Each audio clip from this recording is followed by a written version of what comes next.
Malcolm Randolph Hearst inventing wars, inventing news, and then historians working from his inventions, and then what is real. And then I come back to a Henry Adams image, which is all his energy. And he had this image of the dynamo, which would be the great 20th century God. It is energy, it is force that matters, and matter that matters is force. Well, may I get you to read just one other paragraph while you're speaking about the closing of this book? This is your view of the human race. The last paragraph right there.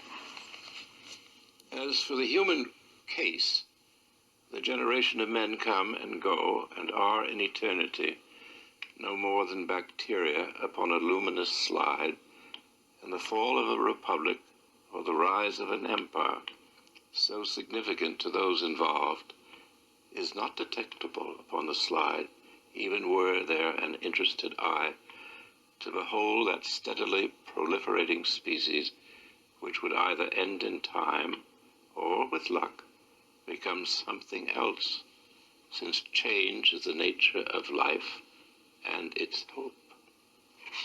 And what do you mean with those observations? Metamorphosis, change, transformation.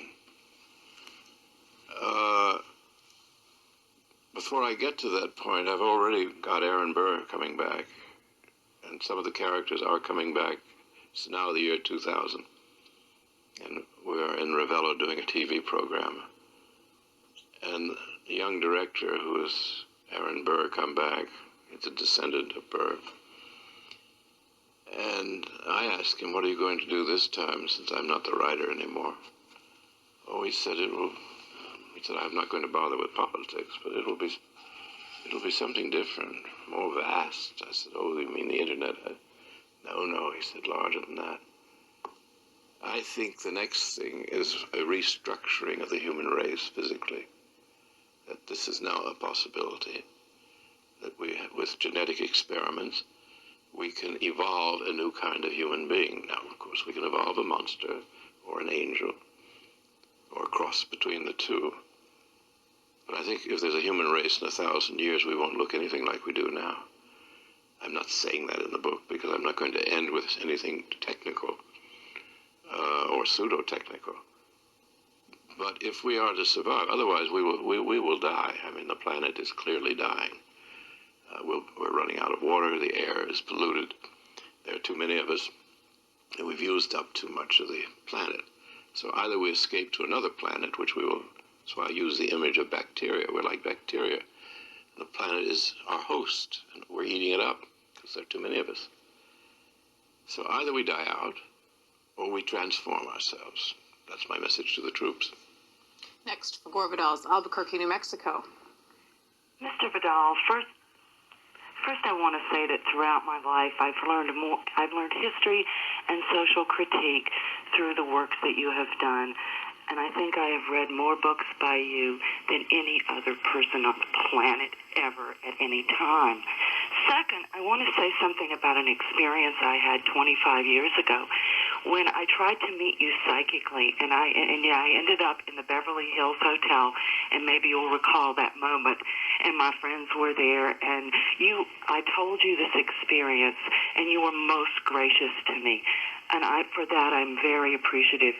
I think the confidence that I took in mind and thinking about that I could do something to affect the life of myself, others, the planet, and being an activist actually derived from that moment of meeting you. And I'm 50 today.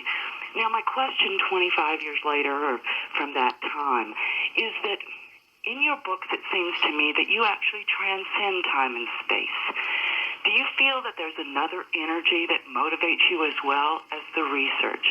Thank you for contributing so much to my life and the life of the people on this planet. Thank you. That's the second caller who has attempted to make psychic connections with you. Does this happen to you a lot? You're making one now.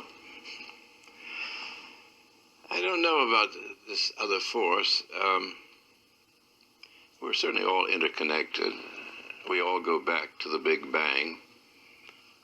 We're all units of energy that when we go cold and dead, entropy as they call it, then the elements that make us up will be rearranged in new kinds of energy, new kinds of force.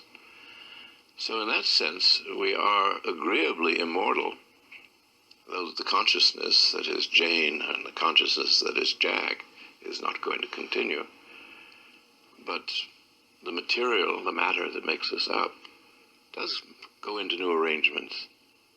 And at the end of the Golden Age, I'm, through the return of Aaron Burr, trying to show that something can be in the works, and it's probably going on. We can say it's psychic, we can say it's part of our common heritage of that initial bang that started creation.